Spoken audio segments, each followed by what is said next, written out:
Mi hermano, Mira lo que pasó por acá hoy. no me hagas sufrir. Sí. Y recién hecho por mi amada suegra. ¿Qué te parece? Ay, dámele saludos por Café allá. cubano, señor. Ay, qué bueno, hermano, poder verte nuevamente otra semana. Te digo, el tiempo y el calorcito ya se siente que Ajá. estamos ya entrando en el verano. Claro que sí. Y Dios quiera que ese calor lo podamos experimentar, ese verano que viene en algunos países, en otros lugares se viene el invierno, pero que ese calor sea el calor del Espíritu Santo, animándonos, fortaleciéndonos, acercándonos más a Jesús. Y hoy seguimos la serie que comenzamos la semana pasada. Habíamos comenzado diciendo que Dios quiere que nos vaya bien. Ujú. Y el primer punto que estuvimos desarrollando, si no lo has escuchado, te recomendamos que para entender mejor la enseñanza de hoy, veas el tema anterior. Era que debemos convertir a Dios nuestra primera prioridad. La cuestión es que cuando la Biblia dice que debemos convertir a Dios en nuestra prioridad, significa que tenemos que amarlo. Y estamos en Deuteronomio capítulo número 6. Hemos estado hablando de que el amor a Dios no es un amor romántico, no es primeramente emociones y sentimientos. Y déjame decirte, en nuestra cultura de hoy, esa es nuestra tendencia. Nosotros, por eso que tenemos que balancear los conciertos de música cristiana con la preparación sólida de discipulado, de entrenamiento, de capacitación, de estudio bíblico, de escuela dominical, de grupos pequeños. O sea, eh, me parece a mí de que lo que veo que muchas iglesias se van. Bueno, te doy un ejemplo. Voy a ser bien honesto. El otro día yo estuve en una iglesia y me dijeron, pastor, hoy la prioridad es la alabanza y la adoración, así que había una hora de alabanza y saltar y danzar y alabar y levantar la mano y después la otra y todo eso. Pero me dijeron, necesitamos que usted sea muy corto porque hoy todo el énfasis es alabanza y adoración. El problema es que entonces la enseñanza sólida de la palabra queda relegada a un segundo lugar, cuando en realidad durante toda la semana la gente, Carlos, vamos a ser Sí, honestos, esa es cuando la la verdad. gente anda en el auto, ¿qué hace más? ¿Escucha más música o escucha más la palabra de Dios en audio? Mira, ese yo diría que ese es uno de los retos que estamos viviendo. Y es que el pensar que ir un domingo y escuchar 35 minutos, que en realidad la mayoría de lo que se escucha no tiene más de 10 minutos sólidos. No es criticando a nadie, pero ocurre mentalmente.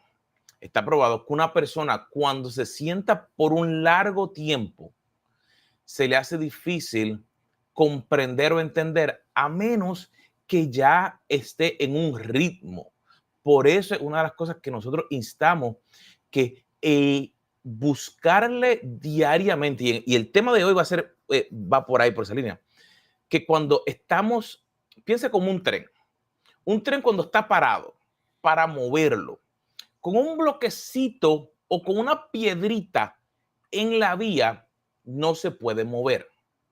Aunque sea un tren enorme, dice, pero yo he visto todos esos videos de esos trenes que rompen los carros cuando se van. Pero mira la diferencia.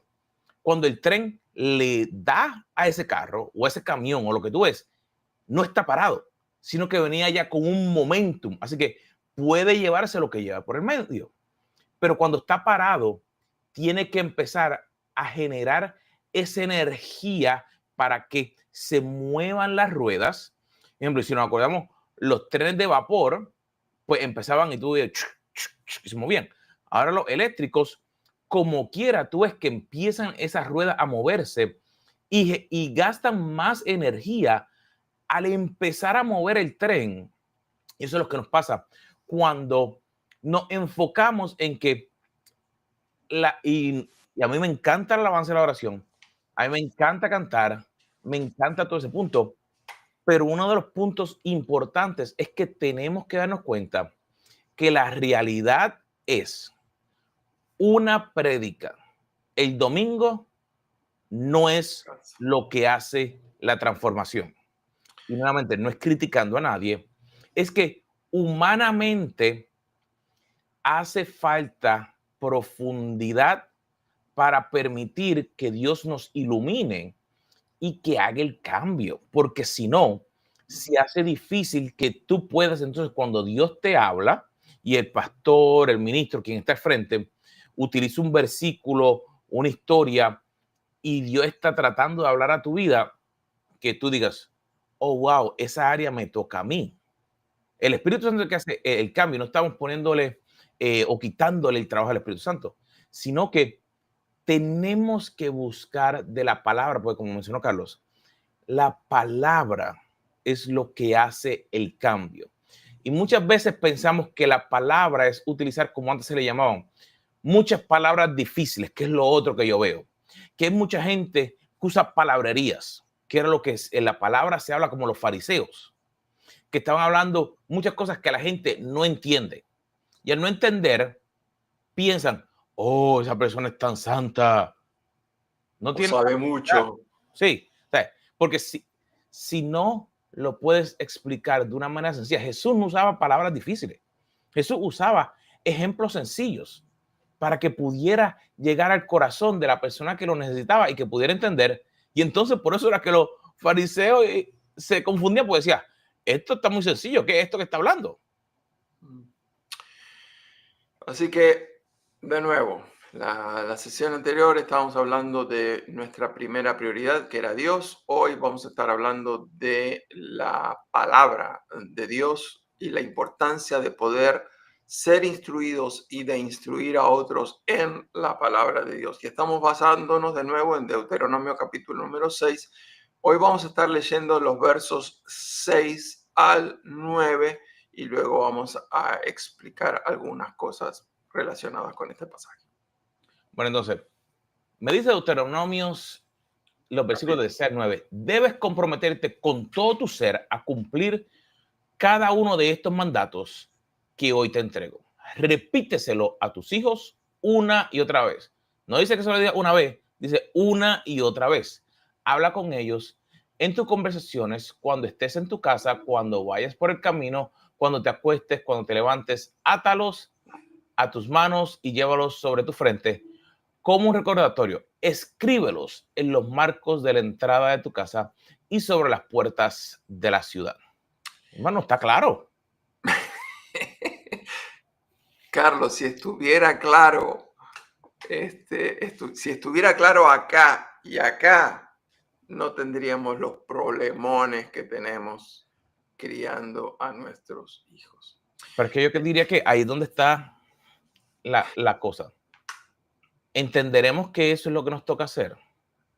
Pues, por ejemplo, si yo me acuerdo, mi hijo hoy llega a cumplir 16 años y yo me acuerdo que desde pequeño, una de las cosas que nosotros hemos hecho es que yo le enseñé a buscar la palabra. Y tú dirás, pero un niño pequeño, era a los 3 años, fue cuando inicialmente había salido la aplicación de YouVersion de niños. Y al principio, pues él empezó a usarla de niño.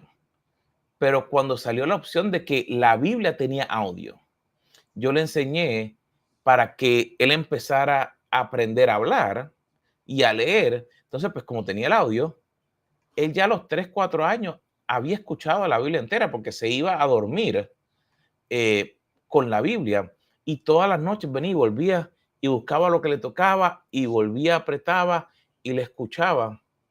Y no estamos hablando de ser más espiritual que nadie, pero yo creo que es el punto de que si no le enseñamos que en la palabra es donde está la solución, vamos y tratamos de solucionarlo con lo que pensamos que dice la palabra, que es donde yo creo que está el problema ahora, que a veces tratamos de utilizar la palabra fuera de lugar o le añadimos cosas que no están.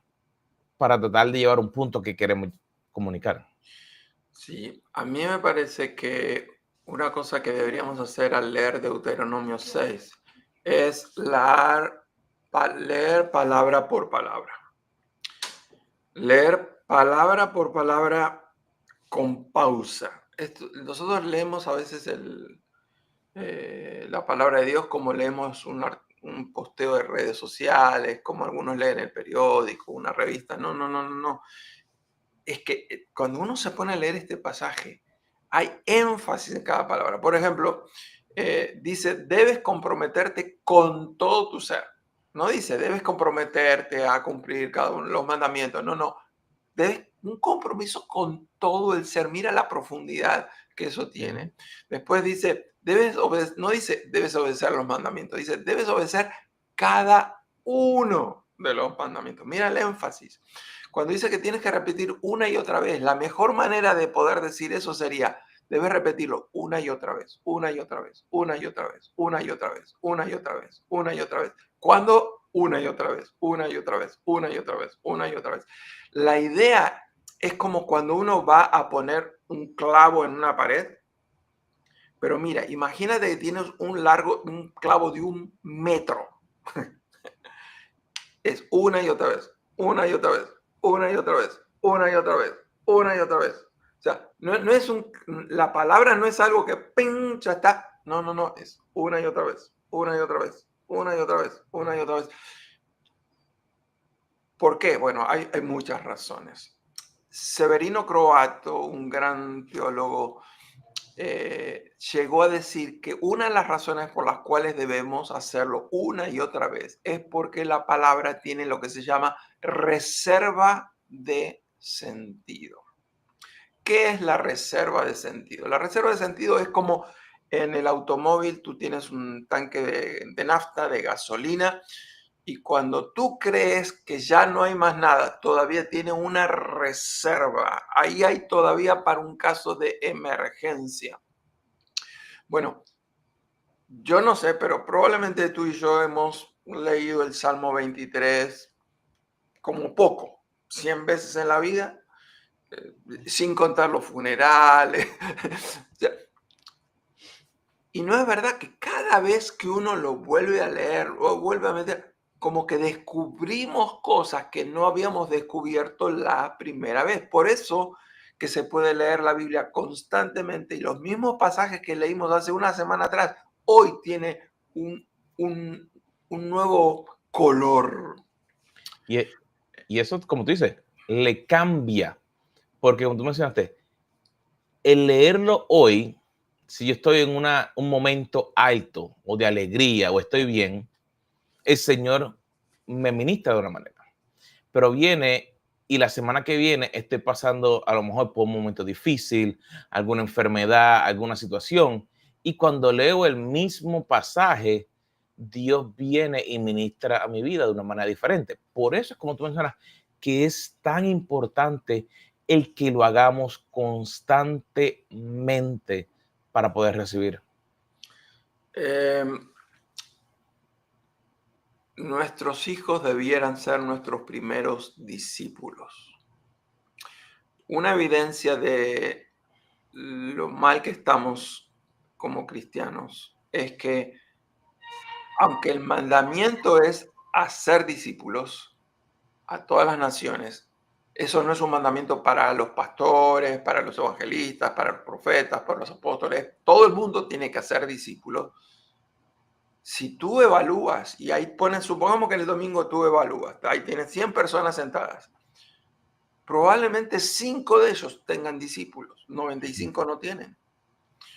Es más, cuando hay que discipular a alguien, es como que queremos que el pastor lo discipule. No, no, no, nos toca a nosotros. Los primeros discípulos deberían estar en el hogar, no en la iglesia, no en el grupo pequeño, aunque obviamente también necesitamos hacer eso. En la escritura, a los discípulos, el apóstol Pablo usa una y otra vez que sus discípulos, además de ser sus discípulos, eran sus hijos. Timoteo, Tito, eran los hijos de Pablo, los hijos espirituales, los discípulos, en los cuales él compartía todo lo que él tenía. Otra manera también de entender este pasaje es cuando decía una y otra vez, una y otra vez, una y otra vez, tiene que ser hecho de una manera aguda e intencional. Aguda porque la palabra de Dios es la espada de doble filo que penetra hasta partir. Déjame decirte, a veces yo miro hacia atrás y yo no fui tan intencional en esto. A veces le ponemos más pasión a un partido de fútbol, Sí. algún deporte, algún concierto musical, a una película. Y me parece que nuestros hijos no ven entusiasmo en nosotros, en el valor que le damos a la palabra de Dios. Una y otra vez a mí me viene a mi mente la imagen de mi madre. Mi madre cuando estaba cocinando, pero tenía que esperar el hervor del agua, tenía 3 minutos, lo primero que ella hacía. Y mira, aquí tengo hasta la Biblia de mi madre, y ahí dice Iris Peralta, ¿no? Lo primero que ella hacía era agarraba su Biblia una y otra vez, una y otra vez. Así que yo he aprendido el valor de la palabra de Dios, no porque me lo dijeron, sino porque yo lo vi, lo experimenté. Y esta es una de las claves cuando les enseñamos a nuestros hijos la palabra de Dios. Déjame que explique.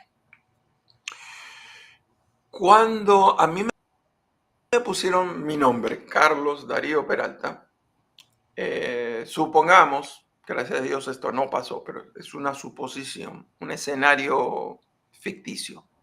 Supongamos que yo nazco, me ponen el nombre, quedo internado en el hospital, mis padres regresan a la casa contentos de que ahora tienen un hijo varón, el primogénito, van de camino, hay un accidente, ellos se mueren, los dos.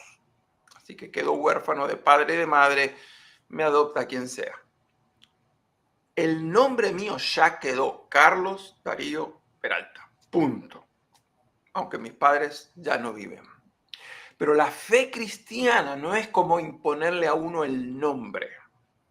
La fe cristiana es algo que se enseña cada día una y otra vez, una y otra vez, una y otra vez. Gracias a Dios todavía tengo a mi padre vivo, 93 años, y hasta el día de hoy nos estimulamos mutuamente, nos exhortamos mutuamente, nos enseñamos mutuamente, oramos mutuamente. O sea, me parece que es tan importante que entendamos que la fe cristiana no es tanto solo por lo que sale de la boca aún de los padres, sino por lo que se vive en la casa.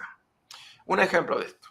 Un ejemplo de esto es, supongamos que mis hijos están aprendiendo a conducir, a manejar, y les digo, ahí cuánto dice que es la velocidad máxima, tanto, 50, 60, 40, es un hospital, una escuela, más, menos. Pero ¿qué sucede si yo les digo que tienen que hacer eso, pero ellos me ven a mí conducir siempre 10, 15 millas sobre el límite? ¿Qué van a aprender? ¿De lo que les dije o de mi estilo de Estilo que conducir? fuiste. A mí me parece que tenemos que hacer serios ajustes en esto. Es muy interesante.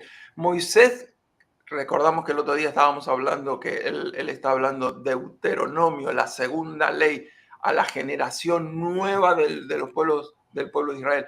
No le dice, vayan al tabernáculo a aprender los decretos de Dios. No, no, no. ¿Dónde era? En las casas. ¿Dónde? En el camino. Ellos vivían caminando todo el día cuando no estaban estacionados porque Dios les había puesto. Hoy en día vamos de camino a la escuela, vamos de camino a las clases de música, de danza. Tenemos que aprovechar esos momentos. Ese punto, como mencionaste, es la enseñanza continua, donde uno aprende, un ejemplo, como mencionaste, cuando uno empieza a manejar, uno empieza poniendo atención, pero desarrolla una memoria, desarrolla una forma de hacerlo, y eso ocurre porque vimos a alguien. Si la persona con quien tú aprendiste te enseñó exactamente que siempre aguantaba, o sea, en 10 y 1, me dicen, pero después tuviste que tu familiar o tu padre guiaba con las manos abajo, tú lo sigues viendo y tú vas a tomar ese ejemplo.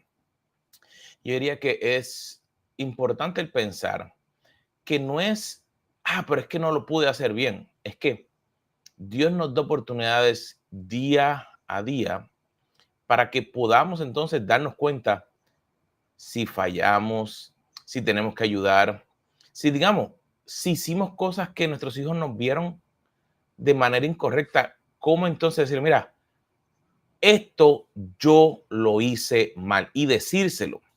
Porque yo pienso que antes, o hay gente que piensa que si le dice a los hijos de que ellos han estado mal, que van a perder el respeto o que van a pensar de que son menos o que no les van a obedecer cuando tengan que hacer cosas.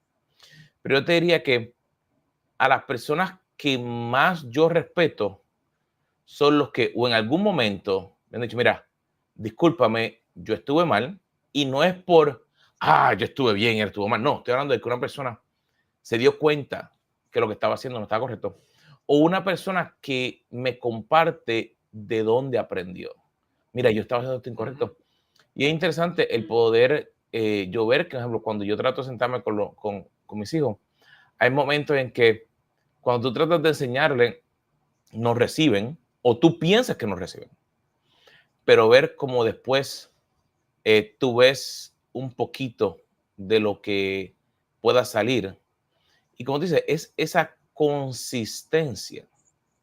Pues si no eres consistente, no es perfección, sino consistencia.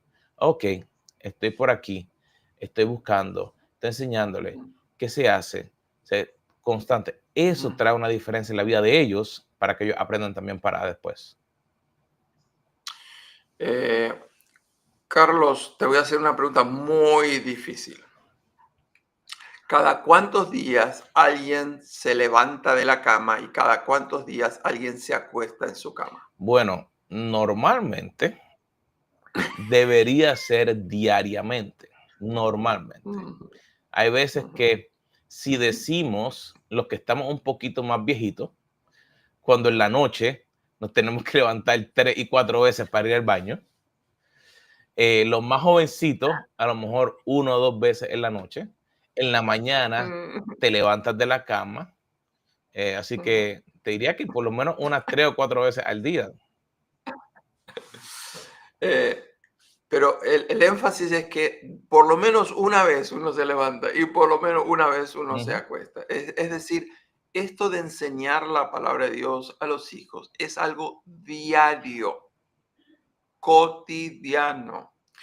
Em, yo me pregunto, y lo dejo ahí que cada uno reflexione, ¿qué sucedería si cada noche uno de los padres toma tiempo para instruir a sus hijos en la palabra del Señor? ¿Y qué sucedería si el otro padre cada mañana cuando se levante hace lo mismo, instruir a los hijos en el camino del Señor? Generalmente un padre depende del otro y deja que el otro tome la iniciativa. Y si los dos dejan que el otro tome la iniciativa, ninguno toma la iniciativa. Ujú. La instrucción en los caminos del Señor es algo que debe ser hecho por los dos padres. Quiero repetir esto. No es, hay muchos hombres, dejamos que la madre le lea, que la madre le enseñe, que la madre le ore. No, no, no, no, esto tiene que ser hecho por los dos padres.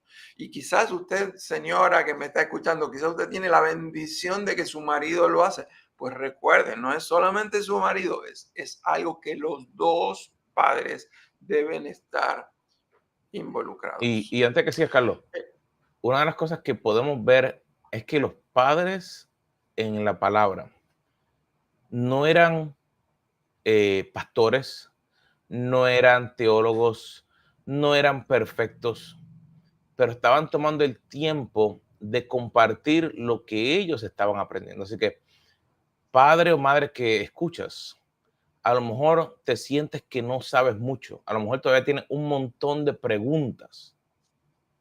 Comparte de que estás aprendiendo a confiar en el Señor, porque eso yo diría que puede ser más impactante decir, oh, mi mamá es grande y ya no va a la escuela, pero todavía sigue aprendiendo. Que a veces pensamos, como nuevamente, yo me lo sé todo ya. No, no. Enseñémosle a nuestros hijos que ese caminar de la búsqueda es lo que hace la diferencia para entonces confiar más en Dios. Carlos, estamos hablando de la importancia de poner a Dios primero. Y te voy a confesar algo. Si yo no pongo la palabra de Dios en el rol al cual Dios quiere que le dé, que según el Salmo 119 es amar la palabra. Yo no puedo amar a Dios si yo no amo la palabra de Dios. Así que este es un llamado en primer lugar para mí. Yo soy el primero que necesito amar más la palabra, buscar más la palabra, meditar más en la palabra, leer más en la palabra, memorizar más la palabra. No por el legalismo, sino porque a través de la palabra estoy buscando y me estoy acercando a Dios. Y Dios es mi primera prioridad. Hay mucho más para decir hoy, no tenemos ya más tiempo, así que de mi parte les dejo quizás con una frase, y es que recordemos, la fe no se hereda. Se hereda un poquitito, pero en realidad la fe por sobre todo se enseña. ¿Y cómo se enseña? En nuestro estilo de vida, en las experiencias cotidianas. Mis hijos van a saber si yo tengo fe o no, no tanto porque les dije, yo tengo fe, no, no, no, no. Ellos van a saber si yo tengo fe o no, porque cada vez que enfrento problemas en la vida, ellos van a recordar cómo hacía mi padre cuando él enfrentaba sus problemas.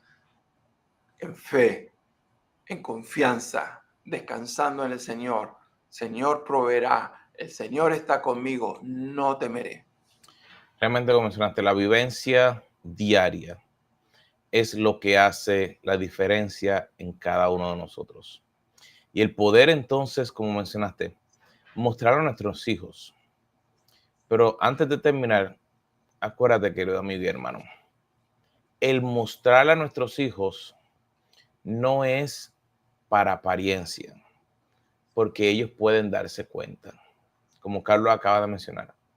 Cuando llegan los momentos difíciles, ¿cuál es tu modo de operación automático? ¿Qué sale automáticamente por tu boca? Lo que sale es glorificando a Dios en medio de los momentos difíciles, o lo que sale por tu boca son sapos y culebras cuando llega, ay, perdóname, ay, no, ay, ay, porque de la abundancia del corazón habla la boca.